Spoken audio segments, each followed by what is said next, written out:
Hi, it's Will from StormTheCastle.com, and here on YouTube, you know me as Epic Fantasy, and this is my latest tutorial. This is how to build a beehive, and this is Brushy Mountain parts. Now, not building a beehive from scratch, building it from parts that you can buy like this to save yourself a lot of money. And there's just a few things you got to do to build it and stain it and prepare it. Get it ready for having bees. And I'll show you all of that in this video. Putting it together, some rules of thumb, staining it. And we actually use fiberglass resin to really harden it and seal it. And then at the end of this video, I'll show you a little bit about getting it all done. Put the bees in there, and there you go. Beautiful new beehives. Dioramas, origami, catapults, and treasure stays, telescopes, terrariums, bonsai trees, and paper games, swords and shields, and real blacksmithing, model rockets, animation. I teach the art of real creation. StormTheCastle.com. Let's make something. Okay, so like I said, this is Brushy Mountain bee stuff, which they make some really wonderful stuff. And you're going to get a bunch of parts like this. You're going to get all the bee box stuff, maybe a bottom board, a screen bottom board, or a telescoping top, an inside cover. Get the things that you need. And if you're brand new to it, I do have guidelines for that. Here's a bottom board with the integrated pest management system. And of course, all the parts that make up the boxes, the bee boxes, the deeps. And there you go. You end up with this. Looks great. So let's go ahead and do it, and I'll show you how. We're going to stain the beehives using this Minwax wood finish stain, and the color we use is golden pecan. And if you have a carpenter friend or somebody who's handy with carpentry, they could tell you all of this stuff and help you with this. But before you stain, you always sand, and lightly sand. This isn't to get the wood to a nice finish. It's to prepare the wood for stain.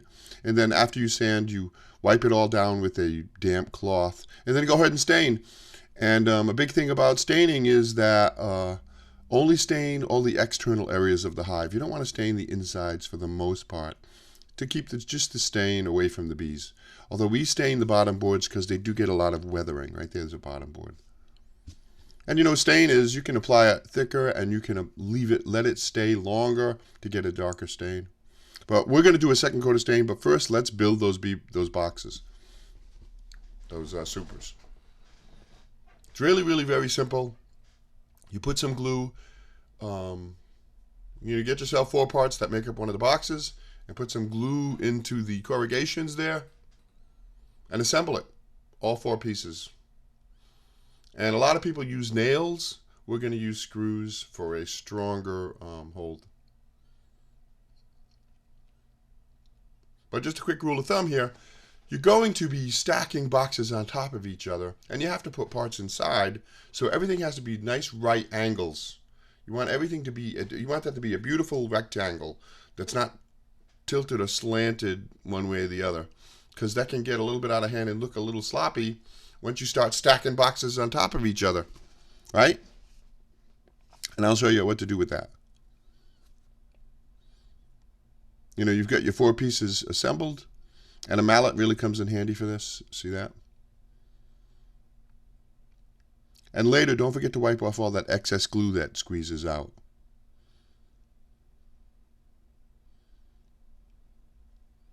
But here you go. See that? Now we're using a carpenter's square to make sure everything's right angles. And that's a nice little tip there. Do that. Get yourself a carpenter's square and use that to make sure everything's squared off nicely. And then go ahead and put 4 screws in it. 1 in each corner, just to hold it together and test it. See, there we go. We're putting the frames in it just to make sure everything's fine. We didn't do anything wrong. Everything looks good. The frames slide nicely. Good to go. So now go ahead and put all the rest of the screws and nails in it. And see that? You can see the glue there. So make sure with the damp cloth you wipe off all that excess glue after you screw them all in or nail them all in, because that will squeeze glue out. But what we've done here with glue and screws, we've got a really nice strong box. And the stain, we're going to do another layer of stain, so these beehives will be very durable. But stack them up and see how they look. Everything looks great. There you go. That's the first one. We make 2 of them.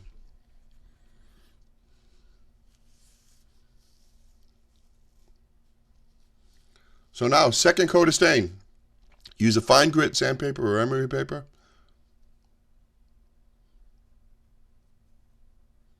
And just do a light sanding just to scuff up all the surfaces that were previously stained. And that's to prepare it for the second coat of stain.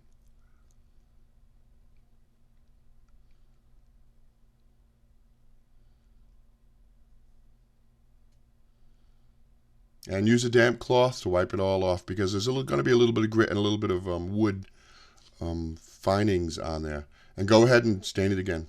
Now, of course, you don't have to stain it again, but we wanted it to be a little deeper and richer in color.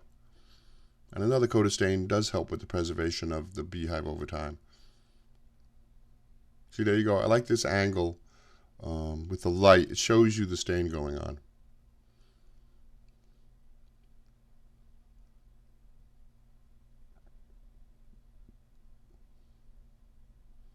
Right? Don't forget to do all the edges, of course. And you can see the inside of that box is not stained.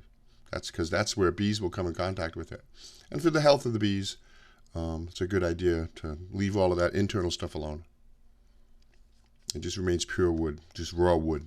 So there we go, the second coat of stain, and they look a lot richer in color. And you're going to get variations because of the wood variations, but isn't that nice? Now that's really a golden pecan. And let's take a look. Here were the hives after the first coat. You see the difference? So, matter of taste, but a second coat of stain will help with the preservation. So now we're going to do something to treat the hives, to seal them really good. We're going to actually use fiberglass resin. And this technique here with some kind of a dowel and hang all the boxes, the bee boxes, on that dowel is kind of a neat idea. And for fiberglass resin, you mix up a small amount with the drops of hardener, and the resin comes with instructions on how much to use. And you should use a respirator. But you only mix up small amounts because the stuff hardens pretty quick. 10 minutes, your brush is you can't use it. It's starting to harden. So you make a small batch, you use it up as quickly as possible, and then mix yourself up another batch. And that's standard fiberglass technique. That's just what they do. So here you go. I've poured a small amount of the resin, and I'm going to add the drops, although I don't show that in the video. And then just carefully brush it on, and notice this is a lot different than paint or stain. It's thicker. It's much more viscous. But take your time with it. Get all your surfaces that were stained, all your external surfaces, and go over it all looking for drops and drips, because this stuff drips and drops a lot. It all depends on what kind of attention to detail you want. But that's that. So let me summarize. You do stain, you sand and stain, and if you want for a richer and deeper, sand and stain a second time. You build the boxes at any point during that process.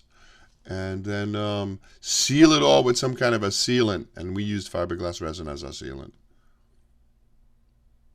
You know, and you can save yourself some money with just some basic painting and carpentry skills. But there you go, look at that. This is a day later, and doesn't that look good? I really like it. It really has a wonderful look to it. So that's that. You know, I get a lot more stuff on my website. Special thanks to Dee and Tony. These are their hives, and I'm just helping out. So, thanks. But now you're ready. Once everything is dried and cured, you can don your gear and add your bees and start up your hive. Or if you're transferring from another hive, well, transfer from another hive. Look, this one even has comb in it. Nice. Think the bees are happy? Oh, hey, that stained glass ornament, I do have a tutorial on how to do that. It's kind of a neat little addition to a beehive. But anyway, do you think the bees are happy? I do. Look at them. They're starting to get acclimated.